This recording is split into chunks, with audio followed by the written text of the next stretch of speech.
প্রিয়দিনী ভাই দায়িত্বহীন, কাপুরুষের মতো ভোগ থেকে বের হন।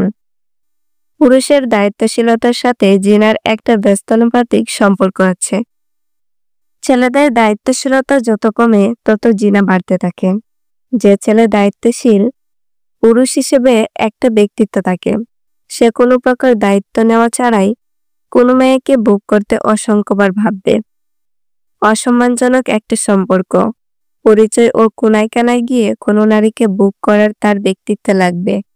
আমার ভাই, এই তো মাত্র কয়েক মাস আগেই পুরো দেশের দায়িত্ব কি আমরা নিজের হাতে তুলে নেইনি? ভাইদের বুকে যখন গুলি চলছিল তখন বিচারের দায়িত্ব কি আমরা নিজের হাতে তুলে নেইনি? আমাদের হাতে বন্দুক ছিল না, ছিল না কোনো হেলিকপ্টার, লাঠি হাতে আমরা দাঁড়িয়ে যাইনি। এ অনুভূতি কি কেউ আমাদের থেকে কেড়ে নিতে পারবে? আমাদের জীবনের এ অধ্যায়টার গুরুত্ব কেউ মুছে দিতে পারবে? হেলিকপ্টার থেকে গ্রেনেড নিক্ষেপ, পুলিশের গুলি, ছাত্রলীগের চাপাতি সত্ত্বেও কি আমরা ঘরে বসেছিলাম? কোনো ভয় কি আমাদের আটকে রাখতে পেরেছে? সে সময় আমাদের অনুভূতি কেমন ছিল?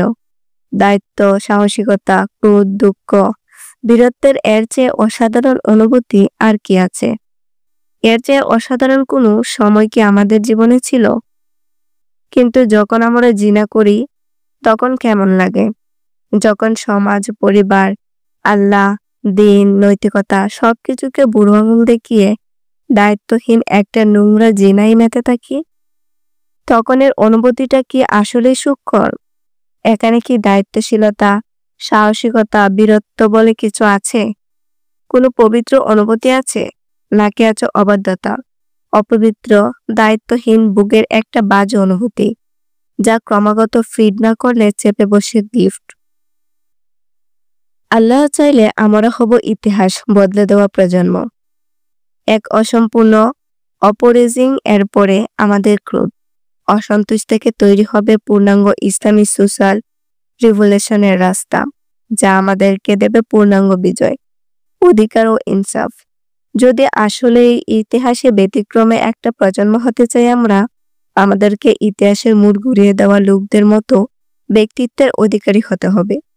জিনার রাজ্যে বেসে গিয়ে তা কখনো সম্ভব হবে না। দায়িত্বহীন কাপুরুষের মতো ভোগ থেকে বের হন।